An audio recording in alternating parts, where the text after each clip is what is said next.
మంచిది. వాక్యములోనికి వెళదాం. లూకా సువార్త 6వ అధ్యాయం 26వ వచనం. లూకా సువార్త 5వ అధ్యాయం, క్షమించాలి, లూకా సువార్త 5వ అధ్యాయం 26వ వచనం. అందరూ విస్మయముంది, నేడు గొప్ప వింతలు చూచితిమని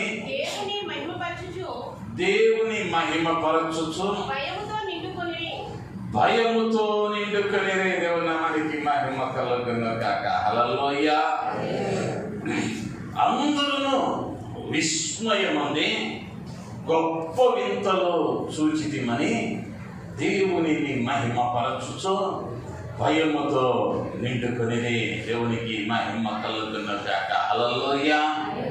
ఈ మాసం ప్రభువు చేయవచ్చినటువంటి మన జీవితాలలో, లేదా ఆయన మాటలకై కనిపెడుతూ ఉన్నటువంటి మన కొరకు ఆయన ఇస్తూ ఉన్నటువంటి అభయము లేదా వాగ్దానము, ఈ మాసములో మన మధ్య ఆయన చేసే కార్యం ఏంటంటే గొప్ప వింతలను ఆయన చేయబోతూ ఉన్నాడు. నమ్మిన వారు ఆయన విగ్రహస్తుతులు చెల్లిద్దాం. హల్లెలూయా. గొప్ప వింతలు అని అంటే, వింత అంటే సహజానికి విరుద్ధంగా జరిగేది, సహజానికి వ్యత్యాసమైన రీతిలో అద్భుతం జరిగేదిగా ఉంటూ ఉన్నది.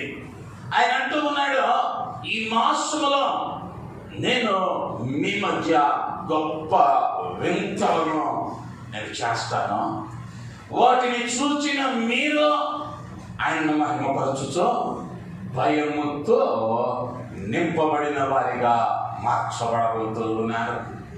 నేను ప్రకటిస్తూ ఉన్న దేవుడు ఆయన ఎవరయ్యా అంటే, యెషయా గ్రంథము 9వ అధ్యాయము 6వ వచనములో, ఏలయనగా మనకు శిశువు పుట్టెను, మనకు కుమారుడు అనుగ్రహింపబడెను, ఆయన భుజముల మీద రాజ్యభారం ఉండెను, ఆశ్చర్యకరుడు, ఆలోచనకర్త, బలవంతుడైన దేవుడు, నిత్యుడగు తండ్రి, సమాధానకర్తయగు అధిపతి అని ఆయనకు పేరు పెట్టబడెను. దేవుని నామానికి మహిమ కలుగును గాక. హల్లెలూయా.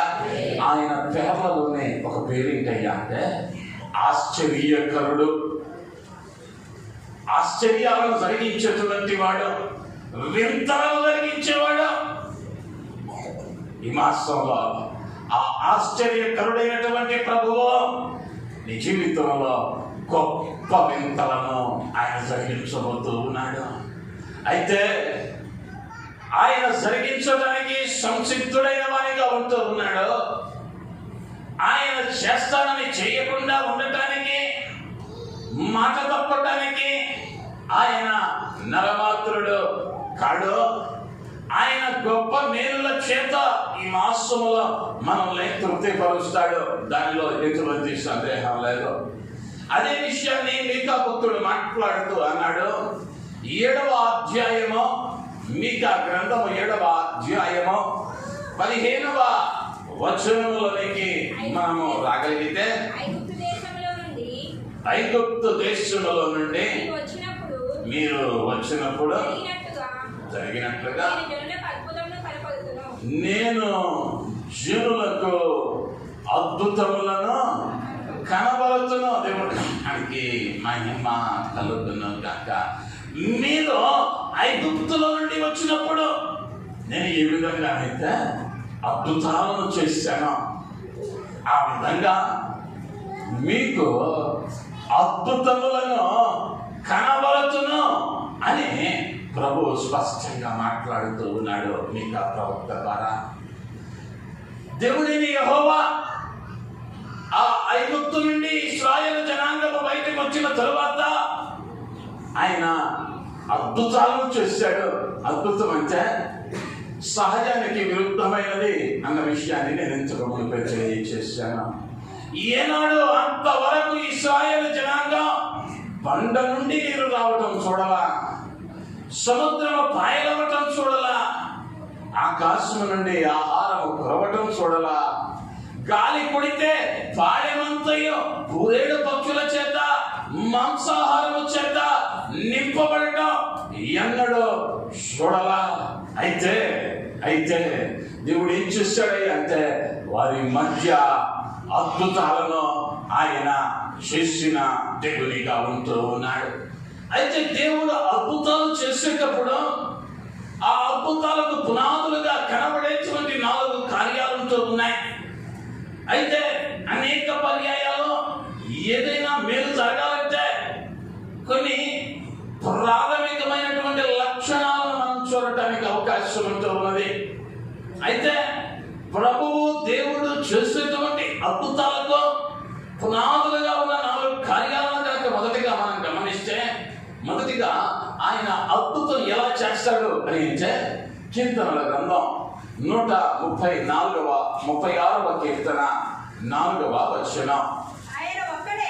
ఆయన ఒక్కడే మహత్కార్యములను చేయువాడు, ఆయన కృప నిరంతరముండును. దేవుని నామానికి మహిమ కలుగును గాక. హల్లెలూయా.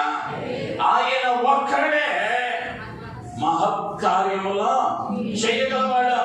అంటే ఆయనకు ఇంకొకరి సహాయము లేదా ఎవరి సహాయము కూడా ఆయన అద్భుతం జరిగించడానికి అవసరము లేదు. నీకు నా ప్రభువుకి మధ్య సంబంధము సరిగా ఉంటే చాలు. నీకును నా ప్రభువుకును మధ్య ఆ సంబంధము సరి అయిన రీతిలో ఉంటే నీ జీవితంలో ఆయన గొప్ప వింతలు చేయటానికి, మహత్కార్యములు జరిగించడానికి, అద్భుతాలు జరిగించడానికి మరి ఎవరి సహాయమును అక్కరలేదు. ఎప్పుడైనా కూడా ఏదైనా కష్టంలో ఉన్నప్పుడు, ఇబ్బందిలో ఉన్నప్పుడు, బాధలో ఉన్నప్పుడు ఏం కోరుకుంటామయ్యా అంటే ఎవరైనా సహాయం చేస్తే బాగుంటుందేమో, లేదా ఎవరైనా మనకు సిఫార్సు చేస్తే బాగుంటుందేమో అని అనుకుంటూ ఉంటాం. అయితే దేవుని వాక్యము చెబుతూ ఉన్నది ఆయన ఒక్కడే. ఇంకెవరు అక్కర్లా. ఆయనకి ఏజెంట్లు లేరు, అసిస్టెంట్లు లేరు. ఆయనే నేరుగా నీ జీవితంలో అద్భుతాన్ని చేయగలిగిన దేవుడై ఉంటూ ఉన్నాడు. అయితే ఆయనతో నీ బంధం అది ఎవడను విడదీయలేనటువంటిదిగా, ఆయనతో నీకున్నటువంటి సంబంధం నిత్యము అది పెంపొందించుకునేదిగా ఉండగలిగితే ఆయన ఎవరి సహాయం లేకుండానే ఆయన అద్భుతం చేసే దేవుడు. రెండవదిగా ఇర్మియా గ్రంథం 32వ అధ్యాయం 17వ వచనం. యెహోవా ప్రభువా సైన్యములకు అధిపతియగు యెహోవా అను పేరు వహించువాడా, సూర్యుడా మహాదేవా, నీ అధిక బలము చేతను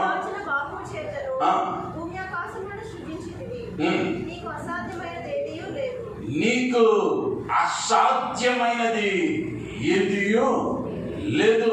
దేవుడు రెండవదిగా ఆయన చేసేటువంటి అద్భుతాలకు పునాది ఏంటయ్యి అంటే, మొదటిగా ఎవరి సహాయము లేకుండానే నీ జీవితంలో ఆయన అద్భుతం చేయగలడు. రెండవది, దేవుడు మానవుని యొక్క హద్దులను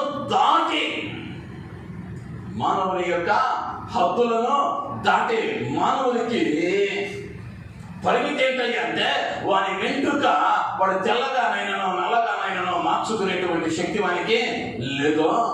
అధికంగా ఆలోచించడం వలన వాని ఎత్తు మూడు చేసుకోలేడు. అది మానవుని యొక్క సామర్థ్యం. కొన్ని పర్యాయాలు అనుకుంటాం డబ్బు సంపాదిస్తే అన్ని చక్కబడతాయి, లేకపోతే పలుకుబడి కలిగిన వాళ్ళు మనతో ఉంటే అన్ని చక్కబడతాయి అని అనుకుంటాం. కానీ మానవుని యొక్క మేధస్సు, మానవుని యొక్క హద్దులో కొంతవరకు మాత్రమే అవి నిర్ణయించబడ్డాయి. అయితే దేవుడు ఎలాంటి అద్భుతాలు చేస్తాడయ్యా అంటే మానవుని యొక్క హద్దులను దాటి ఆయన అద్భుతాలను చేయగలిగిన దేవుడు అయి ఉంటూ ఉన్నాడు. కానాను వివాహంలో ప్రభువు ఉన్నాడు. ద్రాక్షారసం అయిపోయింది, నీరు తెచ్చి ఆ ఖాళీ పానలను నింపమన్నాడు. శిష్యులు నింపారు. నింపిన శిష్యులనే ఆయన అన్నాడు, దానిని విందు ప్రధాని యుద్ధకు తీసుకుని వెళ్ళమన్నాడు. వెళ్ళగా వడ్డించుతూ ఉండగా మునుపటి ద్రాక్షారసము కంటే ఈ ద్రాక్షారసము విలువైనదిగా, మేలు కలిగినదిగా ఉన్నదని విందు ప్రధాని దాని గురించి సాక్ష్యమిస్తూ ఉన్నాడు. అది మానవుడైతే ఏం చెయ్యాలి అంటే ద్రాక్షలు తీసుకెళ్ళి రావాలి, వాటిని తొక్కాలి, వాటి నుంచి రసమును తీసి కొన్ని దినాలు దానిని దాచి ఉంచాలి. కానీ దేవుడి శక్తి ఎలాంటిదయ్యా అంటే తీసుకుని వెళ్ళిపోయండి అయ్యా అంటే చాలు, అక్కడ ఒక అద్భుతం జరుగుతా ఉంది. నీ జీవితంలో కూడా నా దేవుడు మానవుని యొక్క హద్దులను దాటిన అద్భుతాలను ఆయన చేయగలిగిన వాడు. ఎందుకయ్యా అంటే ఆయనకు అసాధ్యమైనది ఏదీ లేదు. మూడవదిగా మనం గమనిస్తే ద్వితీయోపదేశకాండము 3వ అధ్యాయము 23-24 వచనాలు. మరియు ఆ కాలమున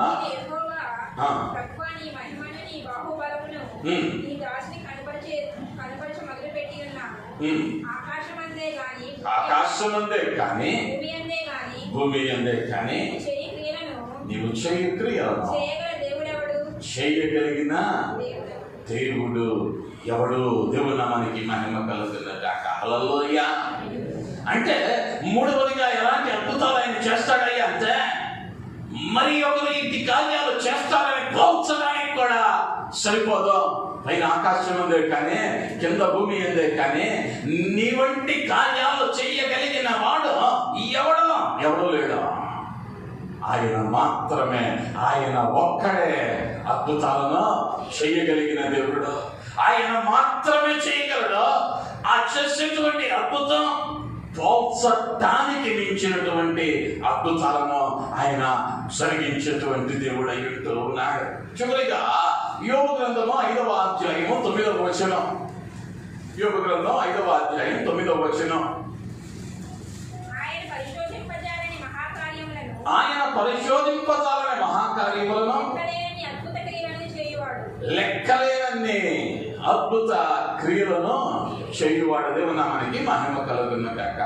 ఆయన పరిశోధింపజాలని అంటే మరొక మాటలో చెప్పాలి అంటే వర్ణించలేని ఆ కార్యాన్ని వర్ణించడానికి కూడా అసాధ్యం, అర్థం కాదు.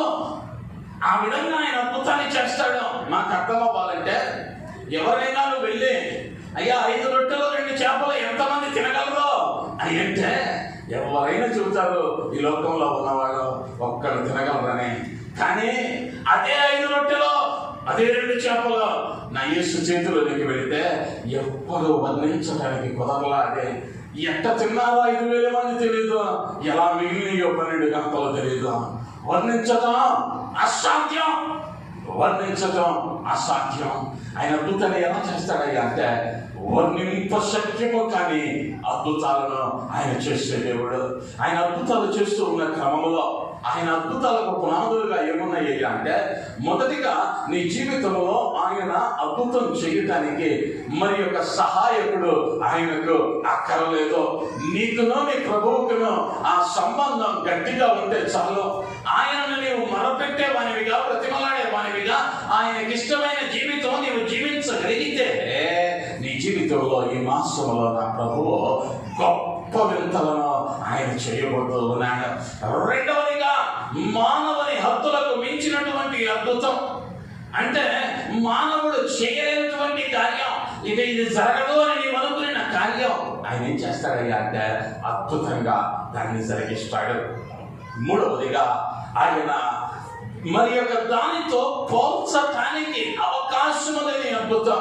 ఇంతకు ముందు జరిగిందంటే అయ్యా కొంచెం గమనించండి, ఇంతకు ముందు జరగనండి మరి ఒకరితో పోల్చనిది లేదా పోల్చలేనటువంటిది ఆయన జరిగించువాడై ఉంటూ ఉన్నాడు. నాలుగవదిగా వర్ణనాతీతమైనటువంటిది లేదా వర్ణించలేనటువంటి అద్భుతాన్ని ఆయన జరిగించగలిగిన వాడై వింటూ ఉన్నాడు. ఆయన అద్భుతాలు ఆ విధంగా ఉంటాయి. అయితే ఈ మాసం ఆయన నీ జీవితంలో, నా జీవితంలో ఎటువంటి అద్భుతాలు చేయబోతూ ఉన్నాడో 3 విధానాలను మనం గమనిద్దాం. 3 అద్భుతాలను ఆయన మన జీవితంలో చేయబోతూ ఉన్నాడు. మొదటిగా యెషయా గ్రంథం 43వ అధ్యాయం 18వ వచనం 19వ వచనం. మునుపటి వాటిని జ్ఞాపకము చేసుకొనుడి, పూర్వకాలపు సంగతులను తలంచుకొనుడి. ఇదిగో నేను ఒక నూతన క్రియ చేయుచున్నాను, ఇప్పుడే అది మొలచునా, మీరు దానిని ఆలోచింపరా. దేవుని మనకి మహిమ కలుగుతున్న గాక. హల్లెలూయా. మునుపటి వాటిని జ్ఞాపకమా చేసుకొనుడి, పూర్వ కాలపు సంగతులను తలంచుకొనుడి. అంటే మునుపెన్నడో నీవు తలంచుకున్నా, ఆలోచించినా నీవు చూడని అద్భుతాన్ని ఈ మాసంలో నా ప్రభువు చేయబోతూ ఉన్నాడు. హల్లెలూయా. మునుపెన్నడో అద్భుతాన్ని నువ్వు చూడాలా నీ జీవితంలో, మునుపెన్నడో ఆ అద్భుతాన్ని అనుభవించలా. కానీ ఈ మాసం ఆయన ఏం చేయబోతూ ఉన్నాడు అంటే మునుపెన్నడో చూడనటువంటి అద్భుతం నీ జీవితంలో ఆయన అనుమతిస్తూ ఉన్నాడు. ఆయన అంటూ ఉన్నాడు, ఇదిగో నేను ఒక నూతన క్రియ చేయుచున్నాను, ఇదిగో ఇప్పుడే అది మొలచును. ఆ కార్యం ఇప్పుడే ప్రారంభం కాబోతున్నది. నువ్వు నమ్మగలిగితే ఇంతవరకు నువ్వు ఎదురు చూసి అలసిపోయే ఇక నిరుత్సాహంలో ఉన్నావేమో, లేకపోతే ఒక నూతన ఆశీర్వాదం కావాలని, ఒక నూతన దీవెన కావాలని, ఒక నూతన మేలును పొందుకోవాలని ఈ ఉదయ కాలము ఆయన సన్నిధిలో నీవు ప్రార్థించావేమో. నా ప్రభు అంటూ ఉన్నాడు, నేను ఒక నూతన క్రియ చేయబోతా ఉన్నాను. ఇంతకు మునుపెన్నడు నీవు అనుభవించలా, ఇంతకు మునుపెన్నడు నీవు అనుభవించలా. కానీ ఈ నూతన మాసంలో నీవు అనుభవించబోయే మేలు, నువ్వు పొందుకోబోయేటువంటి అద్భుతం ఎలా ఉండబోతున్నది అంటే మునుపెన్నడు చూడని అద్భుతాన్ని ఆయన నీ జీవితంలో జరిగించే దేవుడు అని అనటంలో ఎటువంటి సందేహము లేదు. ఎందుకయ్యా అంటే ఆయన ఎక్కడ అద్భుతం చేసినా అది మునుపెన్నడు జరగని అద్భుతమే. ఆయన చేస్తూ ఉన్న ప్రతిదీ నూతనమైన క్రియే. ఆయన ఇశ్రాయేలు జనాంగాన్ని ఐగుప్తు బానిసత్వం నుంచి బయటకు తెచ్చిన తరువాత వారు తమ జీవితాలలో ఎన్నడూ చూస్తుండగా పక్షులు వచ్చి తమ ఎదుట ఆహారంగా పడతాయని వాళ్ళు ఎక్కడా విత్తలేదు, పంట కోయలేదు, లేదా కూర్చుకోలేదు, దాచుకోలేదు. కానీ 40 ఏళ్ళు వారి వస్త్రాలు పాడైపోలా, వారి చెప్పులు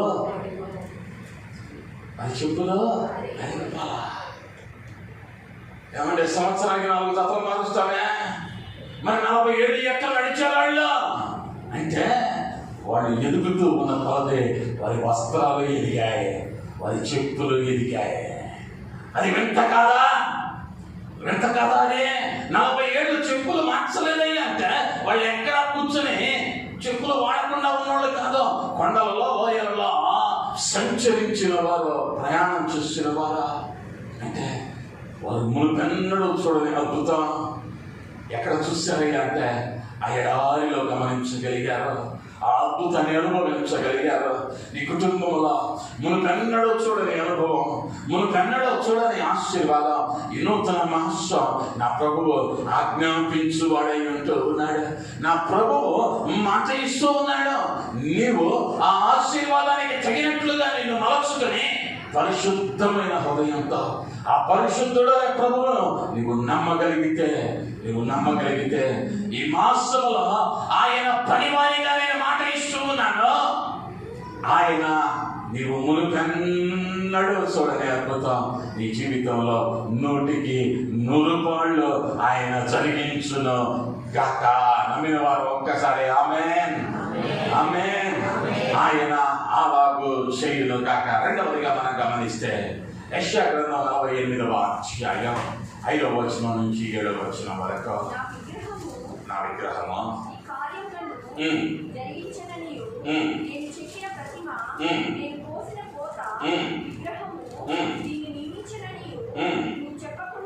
నీవు చెప్పకుండానట్లు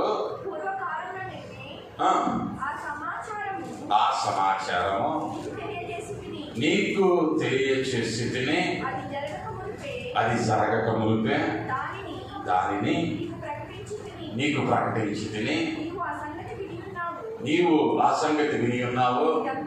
ఇదంతయు ఆలోచించును, అది నిజమని. తెలియని మరుగైన కొత్త సంగతులు తెలియచేయుచున్నాను.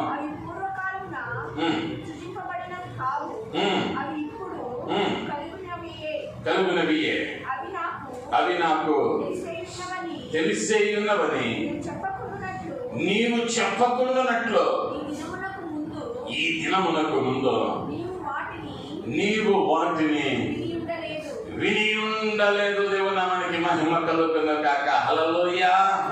మొదటిగా నీవు ఇంతవరకు చూడని అద్భుతాన్ని ఆయన చేస్తానన్నాడు. రెండవదిగా యెషయా ప్రవక్త ద్వారా చెబుతూ ఉన్నాడు, ఈ దినమునకు ముందు నీవు వాటిని విని ఉండలేదు. ఈ దినమునకు ముందు నీవు వాటిని విని ఉండలేదు. అద్భుతం ఇలా కూడా జరిగిందండి. అద్భుతాన్ని ఇలా కూడా చేయగలడండి దేవుడు. లేదా ఎవరి జీవితంలో జరిగిందో, లేదా ఎక్కడో జరిగిందో నీవు ఈనాడు కూడా విని ఉండలేదు. అంటే నీ జీవితంలో ఒక కొత్త సంగతిని, ఒక కొత్త అద్భుతాన్ని నా ప్రభువు ఈ దినమున ప్రారంభించబోతూ ఉన్నాడు. అక్కడ అంటూ ఉన్నాడు, తెలియని మరుగైన కొత్త సంగతులు నీకు మీదట నీకు తెలియచేయుచున్నాను. కొత్త సంగతులను నేను నీకు తెలియచేసి, అద్భుతాలను కనబరిచి నిన్ను ఆయన ఆనందింపచేసే దేవుడు అని అనటంలో ఎటువంటి సందేహమా లేదు. అయితే అనేక పర్యాయాలు ఆ 7వ వచనములో ప్రారంభములో ఆయన చెప్పినట్లుగా 5వ వచనములో, నా విగ్రహము ఈ కార్యము జరిగించిననియో, నేను చెక్కిన ప్రతిమ, నేను పోసిన పోత విగ్రహము దీనిని నియమించననియో నీవు చెప్పకుండానట్లు. అంటే నీవు ఆశీర్వాదాన్ని, అద్భుతాన్ని చూడాలి అంటే ఇంతకు ముందు ఎప్పుడో జరిగింది కాదు, ఇప్పుడు జరిగేదే. నీవు ఇంతకు ముందు విన్న కార్యం కాదు, నువ్వు ఇప్పుడు చూడబోతూ ఉన్నదే. ఒక నూతన కార్యాన్ని నువ్వు చూడబోతూ ఉన్నావు. ఆ నూతన కార్యం, ఆ నూతన అద్భుతం ఆయన జరిగించబోతూ ఉన్నాడు. అయితే అది నీ వలన జరిగింది అని నీవు అనుకొనకుండున్నట్లు, నీ జ్ఞానాన్ని బట్ట, నీ చదువును బట్ట, నీకున్నటువంటి తలాంతులను బట్ట ఈ స్థితిలో నీకు రాగలిగాను, ఈ అద్భుతం జరగగలిగింది అని నీవు అనుకున్నట్లు ఆయన ఏం చేస్తూ ఉన్నాడయ్యా అంటే, కొత్త సంగతులను నీకు తెలియచేసి, కొత్త కార్యాలను నీ జీవితంలో జరిగించి, మునుపెన్నడూ నీవు విననటువంటి అద్భుతాన్ని ఆయన జరిగించేటువంటి దేవునిగా ఆయన ఈ మాసములో మన మధ్య ఆయన నిలువబడేవానిగా ఉంటూ ఉన్నాడు. హల్లెలూయా, హల్లెలూయా. యోహాను సువార్త 9వ అధ్యాయములో 32వ వచనాన్ని చదివితే, యోహాను సువార్త 9వ అధ్యాయం 32వ వచనం, పుట్టుగుడ్డు అని కనులెవరైనా చెరచినట్లు లోకము పుట్టినప్పటి నుండి వినబడలేదు. దేవుని నామానికి మహిమ కలుగును గాక. హల్లెలూయా. పుట్టుగుడ్డి వాని కనులో ఎవరైనానో తెరచినట్లు లోకము పుట్టినది మొదలు వినబడలేదు. అంటే యేసు ఒక స్థలానికి వెళ్ళాడు. ఆ స్థలంలో ఆయన ఒక గుడ్డివానికి స్వస్థత ఇస్తూ ఉన్నాడు. అక్కడ ఉన్నటువంటి వారు చెబుతూ ఉన్నారు, భూమి పుట్టినది మొదలు గుడ్డివాడు చూస్తాడని మేము విని ఉండలేదా? నీ జీవితంలో కూడా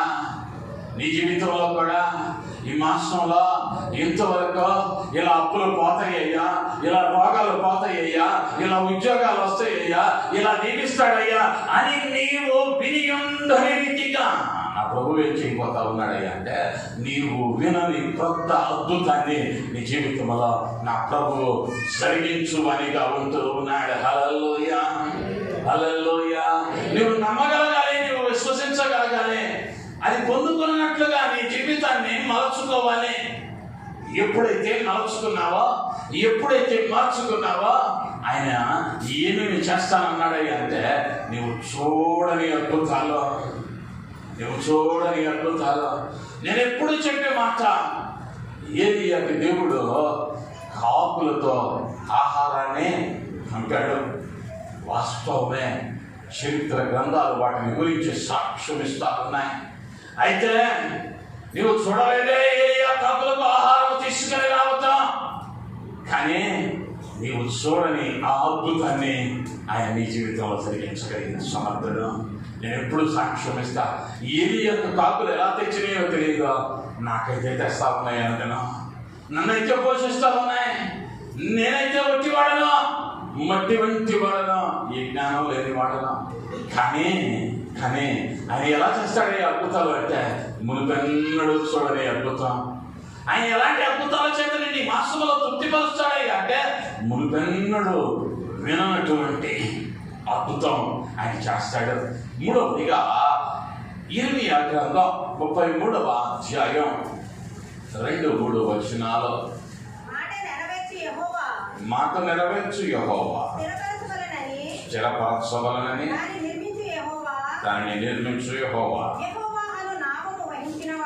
యెహోవా నామము వహించిన వాడే ఇలాగు సెలవించుచున్నాడు, నాకు మొరపెట్టుము, నేను నీకు ఉత్తరం ఇచ్చేదను.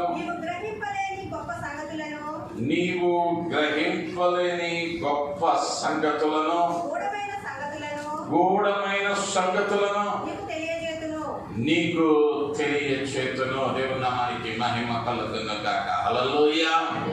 నాకు మొరపెట్టుము, నేను నీకు ఉత్తరం ఇచ్చేదను.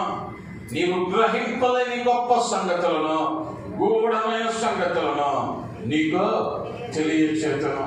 మూడవదిగా ఏం చేస్తాడయ్యా ఆయన అంటే, నీవు మునుపెన్నడు ఎరగని అద్భుతాలు, నీవు మునుపెన్నడు ఎరగనటువంటి అద్భుతం ఇలా జరిగిందయ్యా అని ఆలోచనకు కూడా అందరిది లేదా వర్ణనాతీతమైనది.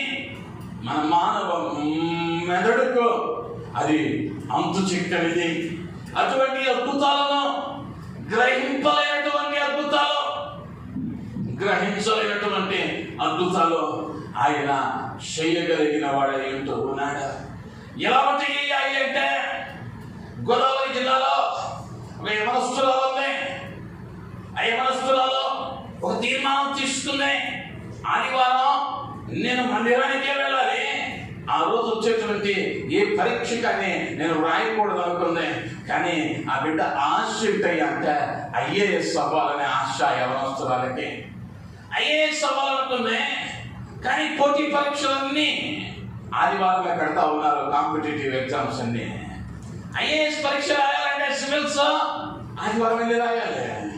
కానీ తీసుకున్న తీర్మానం ఆదివారం మందిరాన్ని మానేయకూడదు.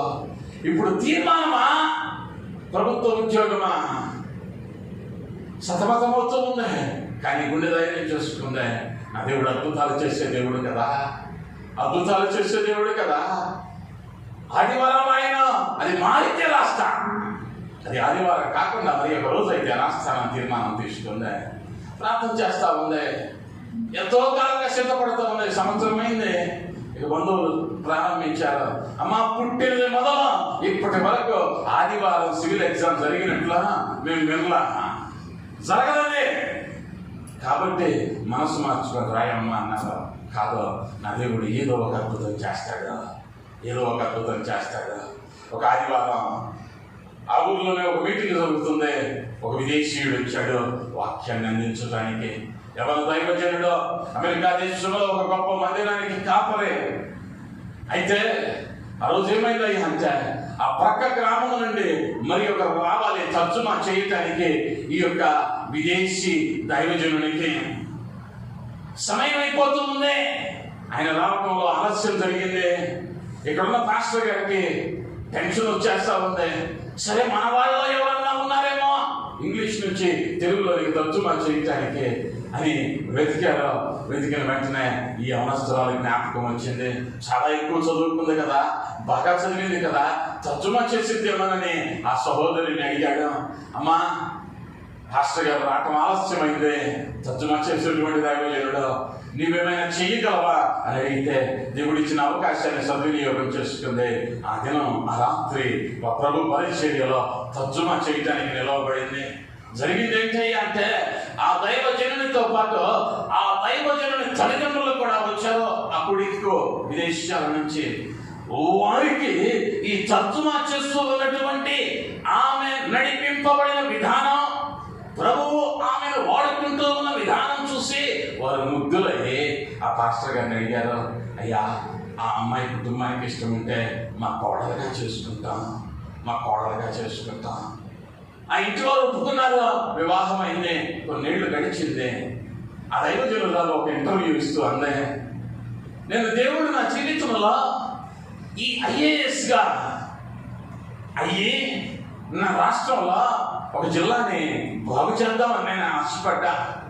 కానీ నా దేవుడు నేను ఊహించని అద్భుతం చేశాడు. ఈరోజు ఏం చేశాడయ్యా నన్ను అంటే అమెరికా దేశంలో లక్షల మంది కుటుంబాలకు ఆత్మీయ తల్లిగా నన్నులో పెట్టాడని ఆ తల్లి వేదనతో చెప్పిన మాట. ఇది యథార్థంగా జరిగిన సంఘటన గోదావరి ప్రాంతంలో. ఆ మంది ఒక మాట, నేను కనుక కలెక్టర్ అయి ఉంటే వాళ్ళ ఒత్తిళ్ళు వీళ్ళ ఒత్తిడులకు లోబడి చెయ్యాల్సింది కూడా చేయలేక వేదనతో ఉండేవాడిని, వేదనతో ఉండేదాన్ని. కానీ ఇప్పుడు ఆ వేదన నాకు లేదు. నా హృదయంలో అత్యంత ఆనందం. ఎందుకయ్యా అంటే నేను దురలవాట్ల నుంచి అనేక మందిని ప్రభువులకి నడిపించాను. మీ చిన్నమైపోతూ ఉన్న కుటుంబాలను కట్టగలిగాను. అనేకులకు ఆశీర్వాదకరంగా లక్షలాది మందిని ప్రభువులకి నడిపించాం. అతి గొప్ప ధన్యతను అద్భుతాన్ని దేవుడు దయచేస్తాడని సాక్ష్యం ఇచ్చింది. దేవుడు నీ జీవితంలో అద్భుతం చేస్తే ఎలా ఉంటుందయ్యా అంటే నీ ఊహలకు అందదు, నీ ఊహలకు అందదు. అది వర్ణింపజాలనిది, మునుపెన్నడు ఎరగనిది, మునుపెన్నడు ఎరగనిది. నా యవ్వన కాలంలో నా స్నేహితులకు అనేక మందికి కార్లు ఉన్నాయి, ట్రావెల్స్ నడిపేవారు.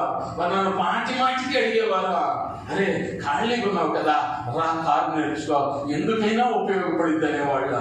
నేను అనేవాడిని, అరే అది నేర్చుకోవాల్సిన అవసరం నాకు లేదు.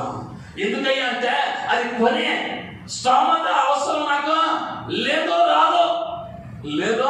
రాదు అని నా నమ్మకం. కానీ నా దేవుడు ఎట్లాంటి అద్భుతాలు చేస్తాడయ్యా అంటే అందరూ కరోనాలో కష్టపడుతుంటే పిలిచి బండి ఇచ్చారు నాకు. పిలిచి తీసుకెళ్ళబోయా ఆ అద్భుతం నేను ఆ రోజు సాక్ష్యంలో చెప్పాను. ఎలాంటి బ్యాంకులో లోన్ ఇచ్చాడయ్యా అంటే ఆ రోజు ఆ బ్యాంకు బ్యాలెన్స్ -2,500 రూపాయలు బ్యాంకుడికి నేను కట్టాలి.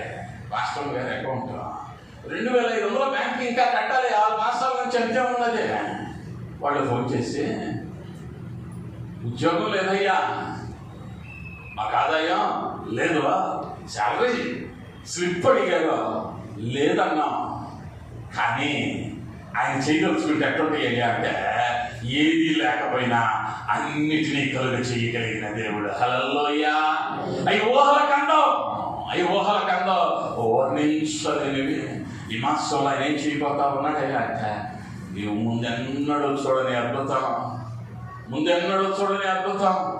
నాకున్నటువంటి కొద్ది చదువుతానా ఇంతటి జీతం వస్తుంది. నువ్వెప్పుడు చూడలా. ఆ చదువు చదివి అంతటి జీతం తీసుకునేవాడిని నువ్వు ఎంతకు ముందు చూస్తుండవు. లేదా నీ దగ్గర ఉన్న కొద్ది ధనముతో ఇల్లు కొన్నవాడిని నువ్వు చూస్తుండవు. లేదా నీకు వచ్చి కొద్దిగా జీతంతో నీకున్నటువంటి భారీ అప్పులను తీర్చిన వాడిని ఇంతకుముందు నువ్వు చూస్తుండవు. ఏ మందు వాడకుండా భయంకరమైన వ్యాధి తగ్గటం నువ్వు చూస్తుండవు. కానీ ఈ మాసంలో చూడబోతూ ఉన్నాను. ఎందుకయ్యా అంటే నా దేవుడు మాట ఇచ్చాడు. నా దేవుడు మాట ఇచ్చాడు. నా దేవుడు మాట ఇస్తే అది జరగకుండా ఉండటానికి అవకాశం లేదు. ఎందుకయ్యా అంటే వర్షము ఏ విధముగా ఆకాశము నుండి భూమికి దిగి వచ్చి దాని పనిని జరిగించకుండా అది తిరిగి పరమునకు తిరిగి వెళ్ళదు. అదే రీతిగా ఆయన మాట ఏం చేసిందయ్యా అంటే క్రియ జరిగించిన తరువాతనే అది పైకి వెళ్ళేదిగా ఉంటూ ఉన్నది. ఉదయకాలం ఆయన దాసునిగా, ఆయన పనివాయిగా 100కి 100 చెబుతూ ఉన్నాను. మీరు నమ్మగలిగితే గొప్ప వింతలో ఆయన మాసం మన జీవితాల్లో జరిగించబోతూ ఉన్నాడు. ఆ వింతలు చేసే సమయంలో ఆ వింతలు ఎలా ఉండబోతూ ఉన్నాయి అంటే మునుపెన్నడు చూడని వింత, లేదా మునుపెన్నడు వినని అద్భుతం, మునుపెన్నడు ఎరుగని అద్భుతాన్ని ఆయన చేయగలిగిన దేవుడై ఉంటూ ఉన్నాడు. అటు కృపను దేవుడు దయచేయలాగున తలలో వంచుదాం చిన్న ప్రార్థన. కృప కలిగిన మా యేసయ్య, దయగలిగిన మా రక్ష, నీ బంగారు పాదాలకు వందనాలు అయ్యా. మాట ఇచ్చావు, అందరూ విస్మయమందే గొప్ప వింతలు సూచితమని దేవుని మహిమపరచి భయముతో నిండుకలిరని ఈ లేఖనం చెప్పింది. ఈ లేఖనంలో తెలియజేస్తున్న రీతిగా అయ్యా చేరి వచ్చిన బిడ్డల జీవితాలలో అయ్యా నీ గొప్ప కార్యాలను మీరు జరిగించండి. నీ గొప్ప వింతలను మీరు జరిగించండి అయ్యా. నీ గొప్ప మేలులతో నాయనా చెరి వచ్చిన బిడ్డలను మీరు తృప్తిపరచండి అయ్యా. బిడ్డలు మునుపెన్నడు చూడని అద్భుతం అయ్యా. బిడ్డలు మునుపెన్నడు వినని అద్భుతం అయ్యా. బిడ్డలు మునుపెన్నడు ఎరుగని అద్భుతం ఈ మాసంలో నాయనా నీవు జరిగించి